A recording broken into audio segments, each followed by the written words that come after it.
Om Shanti. 8 April 1984 या मुरलीचं नाव आहे. संगम युगामध्ये प्राप्त अधिकाराने विश्वराज्य अधिकारी. बाप दादा आज स्वराज्य अधिकारी श्रेष्ठ आत्म्यांचे दिव्य दरबार पाहत आहेत. विश्वराज्य दरबार आणि स्वराज्य दोन्हीही दरबार अधिकारी तुम्ही श्रेष्ठ आत्मा बनतात. स्वराज्य अधिकारीच विश्वराज्य अधिकारी बनतात. बाबांचे बनणे म्हणजे अनेक अधिकार प्राप्त करणे. पहिला अधिकार परमात्मा मुलं बनले म्हणजे सर्वश्रेष्ठ माननीय पूजनीय आत्मा बनण्याचा अधिकार मिळाला. दुसरा अधिकार ज्ञानाच्या खजिन्याचे मालिक बनले म्हणजे अधिकारी बनले. तिसरा अधिकार सर्व शक्तींच्या प्राप्तींचे अधिकारी बनले. चौथा अधिकार सर्व कर्मेंद्रिय जित स्वराज्य अधिकारी बनले. या सर्व अधिकारांमुळेच मायाजित सो जगतजित विश्वराज्य अधिकारी बनतात. हे सगळे अधिकार स्मृतीमध्ये राहिले की समर्थ आत्मा बनून जातात. स्वराज्य वा विश्वाचे राज्य प्राप्त करण्यासाठी विशेष 3 गोष्टींची धारणा पाहिजे. त्याग, तपस्या आणि सेवा. त्याग देहभानाचा त्याग. मी एक शुद्ध आत्मा आहे आणि माझा एक बाबा दुसरा नाही कोणी. जिथे बेहदचा बाप सर्वशक्तिमान आहे तिथे सफलता नेहमी आहे. या त्यागामध्येच तपस्याही आली. तपस्या आहे मी एकाचाच आहे, एकाच्याच श्रेष्ठ मतावर चालणारा आहे.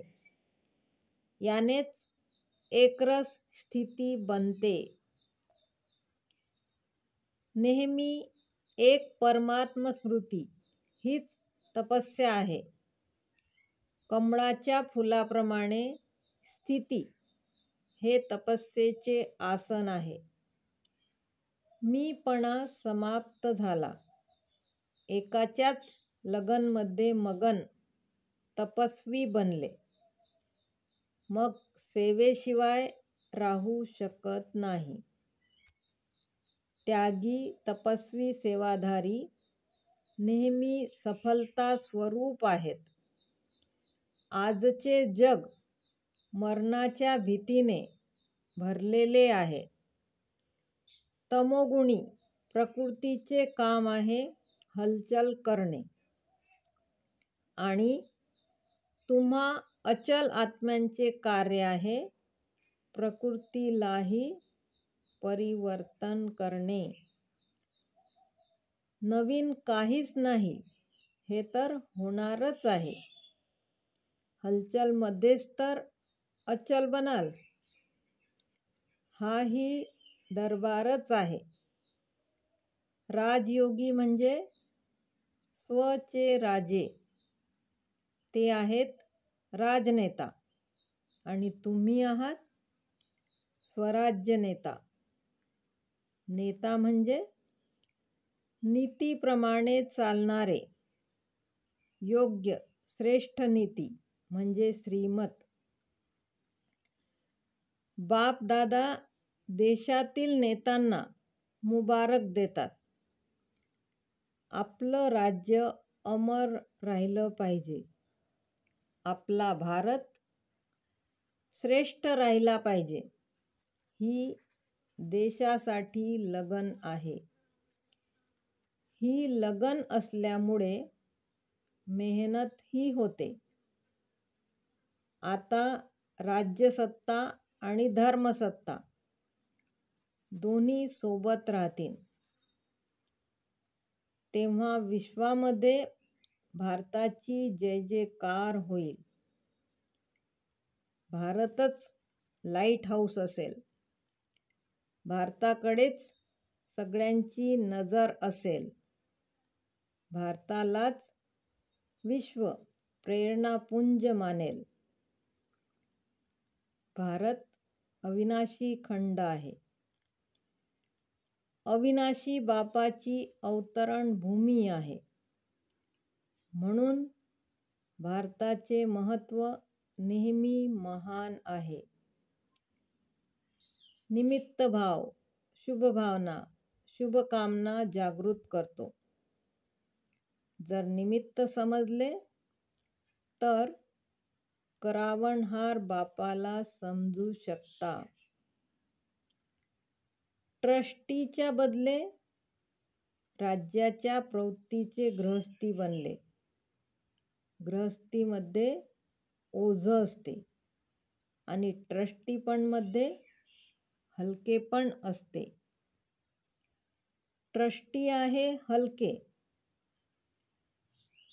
आहे तर निर्णयशक्ती श्रेष्ठ आहे.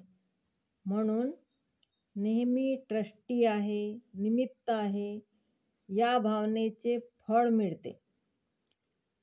या निमित्तपणची भावना नेहमी श्रेष्ठ फळ देत राहीन. जेव्हा सर्व सोबती निमित्तभाव ट्रस्टीपणचा भाव ठेवतील तेव्हा ही राजनीती विश्वासाठी श्रेष्ठ नीती होईल.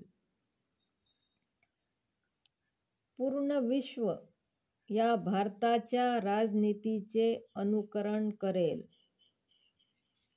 बापदादा म्हणतात, कुमार म्हणजे सर्व खजान्याला जमा करून इतरांनाही शक्तिवान बनवण्याची सेवा करणारे. याच सेवेमध्ये बिझी राहिले तर उन्नती होत राहीन. बुद्धीचा टाइम टेबल बनवा.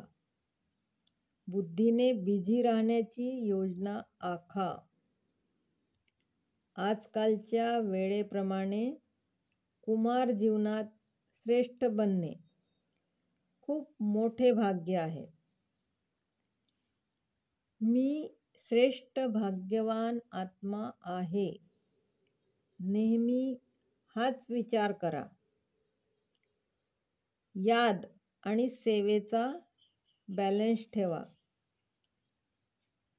बॅलन्स ठेवणाऱ्यांना वरदान मिळत राहीन. ओम शांती.